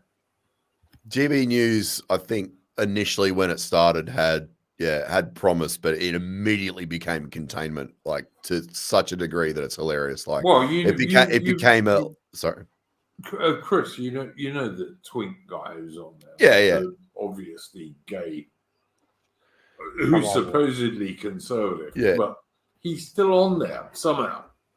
None of them are conservative. Yeah, I know that. They're all like they all peddle like the sort of classical liberal kind of libertarian nonsense. Not a single one of them are right wing. It's fucking just shows. Yeah, it just goes to show how the Overton window is sitting in the UK. It's absolutely devastating. Even our Sky News is more based than their GB News, and our Sky News is containment. So yeah, 100%. I totally agree with it. Yeah, Australian Sky News is more right wing than certainly than British Sky News, and probably these days, given they got rid of Tucker Carlson, even more right wing than like American Sky News. But yeah, absolutely. I mean, I'm following Tucker on Twitter, which I recently joined, recently started using anyway. But 2018 you joined. Yeah, I know, but I didn't use it, man, until about like 5 days ago. So and then I was told, nah, you've got a scam account. And then they within about 10 minutes said, no, it's all right. We made a mistake. So we'll see. But yeah, look, I follow Tucker Carlson on Twitter. And so far what I've seen him say is not bad. But I don't know, man. We are in such a tiny minority on the right in the world now. I put up a really obvious statement on Twitter. I said one of the early tweets I did was that mass third-world immigration inevitably forces down wages, especially for the lower skilled, while at the same time forcing up housing costs. And that's not rocket science. Now, that was the literal tweet. And someone turned around and said to me, when we were closed for COVID, the scamdemic,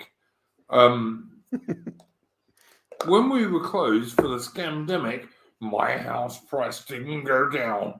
And I just said, mate, you're such a moron. I don't want to do you anymore.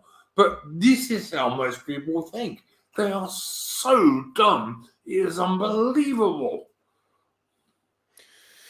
Yeah, I mean, at the same time, I'm a house owner as well. I mean, I would like the value of it to go up, but this is the sort of balance game you got to play. Is you want to sort of optimize the health of your civilization, but more specifically, you want to optimize the health of your local community and your locale, and you want to make sure that the place you live stays nice. But at the same time, you do want your house value to go up so that you can reap reward from it. But in doing that, the fact that your house price goes up consistently at a sustained rate basically just means that you are part of the party that's pulling the ladder up behind you. So this is what's making me panic about this Indian deal is we are experiencing a massive fucking housing crisis, a massive housing shortage. Housing prices are just retarded now. There's no way anyone that's entering the housing market now at the age of 18 is going to be able to buy a house unless they're extremely wealthy. They literally have no hope. And now they're just going to flood in a shitload of Pajeets. And they are not poor Pajeets that are coming over. They're going to have money.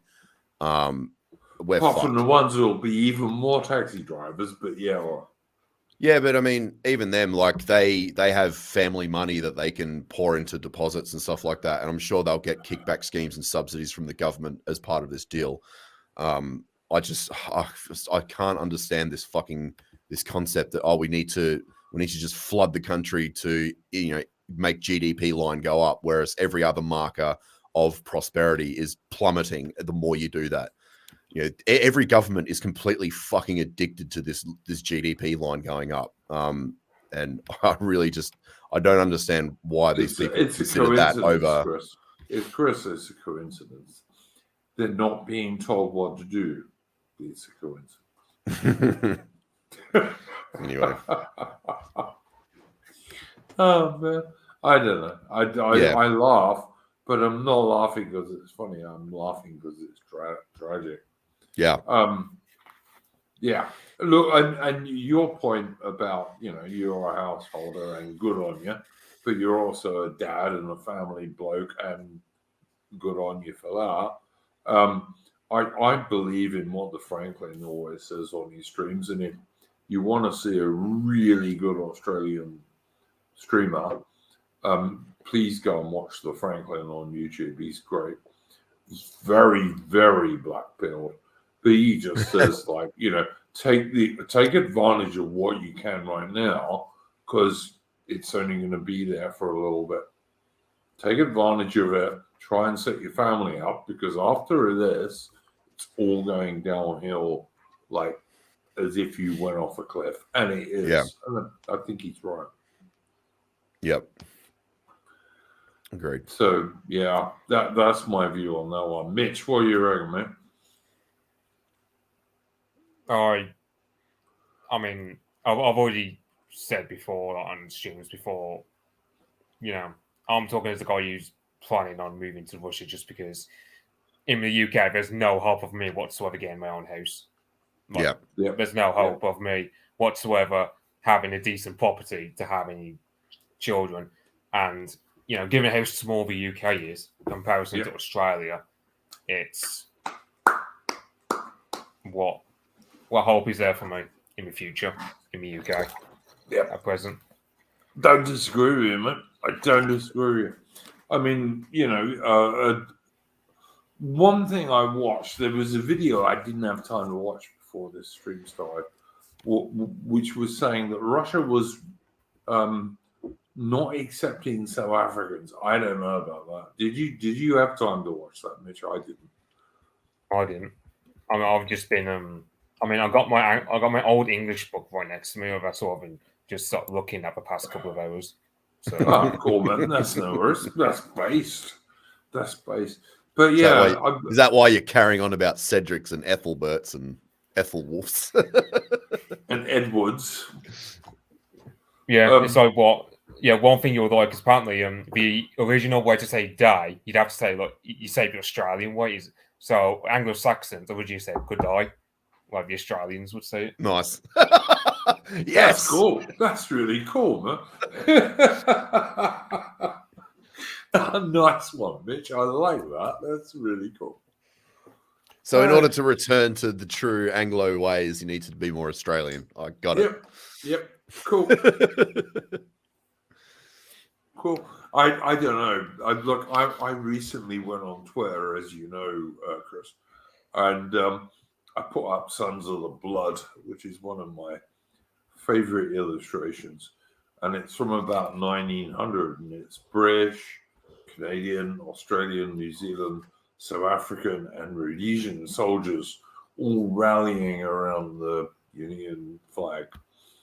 But like the Union flag in 1900 relative to the Union flag in 2023 is a very, very different beast. Mm. So, you know. I'm trying to find it. What's it called again? Sorry? Sons of the Blood. It's a bit like that one you used in The White Man's Burden towards the end with Queen Victoria and all the dudes. But I see it. Yeah. Very nice. Yeah. It is. It's a lovely illustration. But, you know, the Union flag in 1900 was a different thing to the Union flag in 2023, when it really should be like a whore of the American flag, I guess.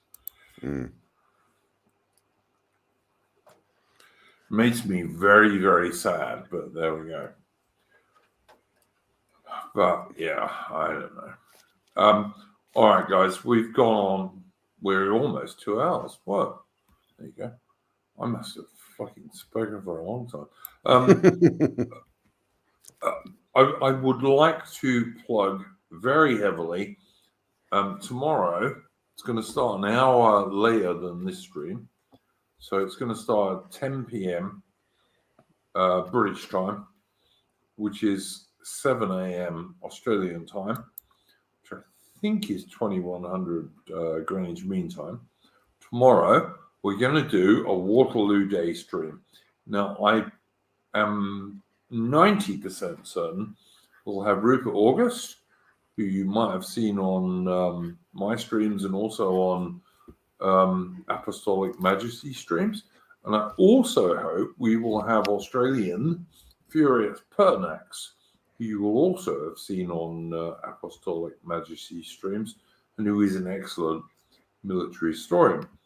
So yeah, we're going to be doing that tomorrow, starting 10 p.m. British time, 7 a.m. Australian time, and it's the 18th of June, which is obviously the anniversary of the Battle of Waterloo. And it won't be, as far as I'm concerned anyway, quite the normal stream you'll see on Waterloo, but hopefully it'll be interesting. Chris, is there anything you would like to plug, mate?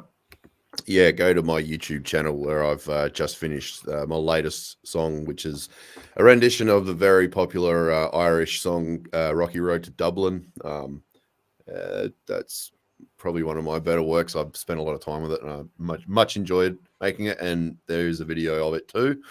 And before that, I had done the Barley Mow, among others. I think one of my favorites would be Tobacco. You'll see that just preceding Barley Mow.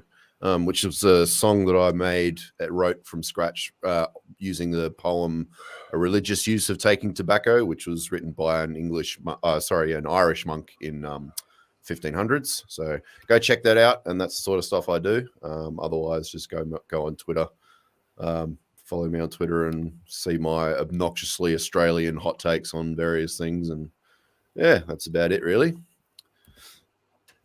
Well, look, I can tell you for straight, guys. Chris God has one of the best music channels on YouTube. Well, thank you very much. Yeah, no, absolutely, man. It's a really good YouTube channel. The tune I use for the start of this stream every week is one of Chris Gard's tunes. So there we go. I am waiting for Chris to do The Young British Soldier, mind you, which he has promised me he will eventually.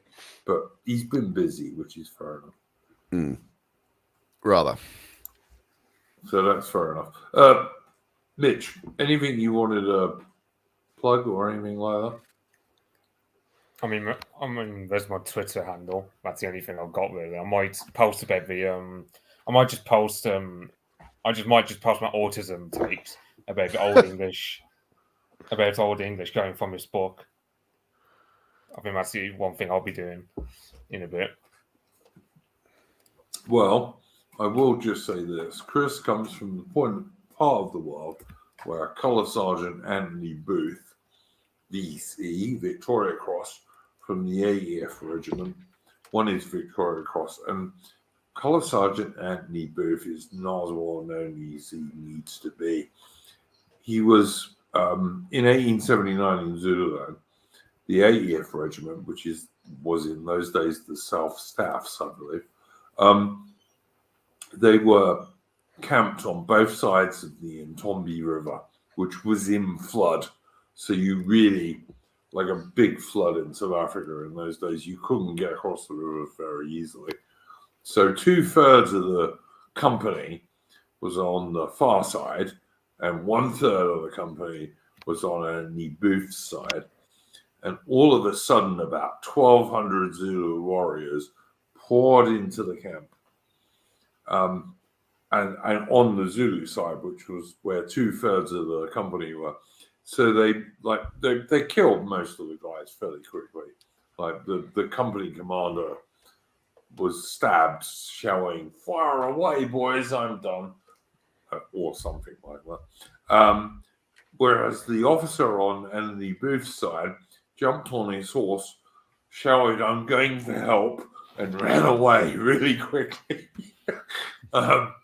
So Anthony Booth and his 30-odd blokes, there they were facing 1,200 Zulu warriors, and he had 30 dudes. And what Anthony Booth did, Colour Sergeant Anthony Booth, so he was an experienced soldier. He got his men together, he kept them together, he fired volleys at every group of Zulus that came anywhere near him. They were obviously all retreating with fixed bayonets, and fought them for an hour and a half until he got to a Boer farmhouse where his men could make a stand, and eventually they were relieved. And up to my money, Anthony Booth's VC was one of the best Victoria Crosses in the Anglo-Zulu War. His officers were all dead or had run away. And incidentally, his lieutenant was court-martialed for it, although he got away with it, of course. But, yeah. And the only guys on Booth's side of the river, or who got to Booth's side of the river, who died, were the blokes who didn't stay with him. The blokes who stayed with Booth, they all survived. Very cool. Yeah, he was a cool fucking dude, man. And if you go on my Twitter, you'll find a photograph of him. He was good. Thank you so much, Mitch and Chris, for joining me this evening. Didn't think I was going to have any guests this evening. That was great. Please join us tomorrow, just an hour later than this stream, for the Waterloo Day stream, which you might also find is interesting. Hang on, I've got one more thing I need to do. I think I have an entropy super chat.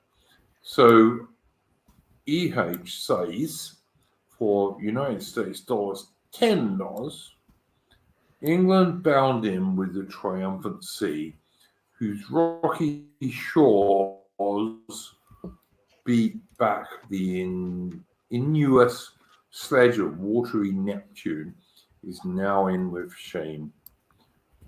With inky blots and rotten parchment bonds, that England, that was wont to conquer others, have made shameful conquest of itself.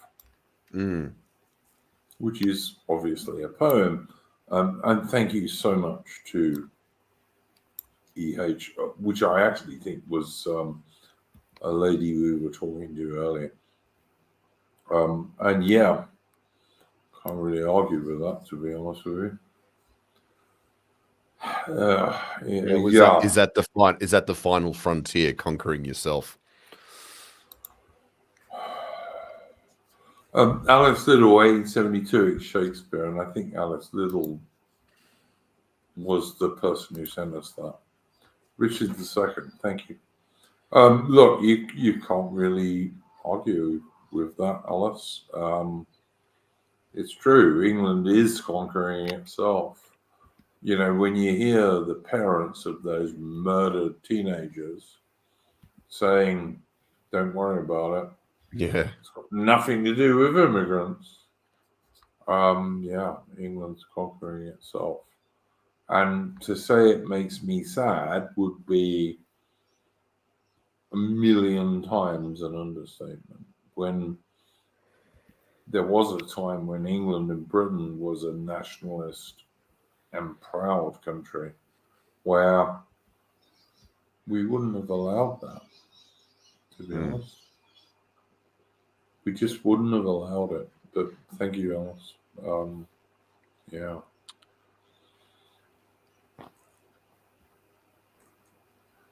All right, boys.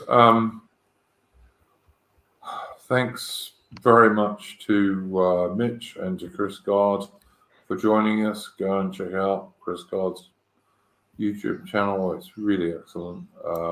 Mitch has a good Twitter channel. So yeah, thanks for joining us. And on that sad note, I think we will close this stream. Fairly well.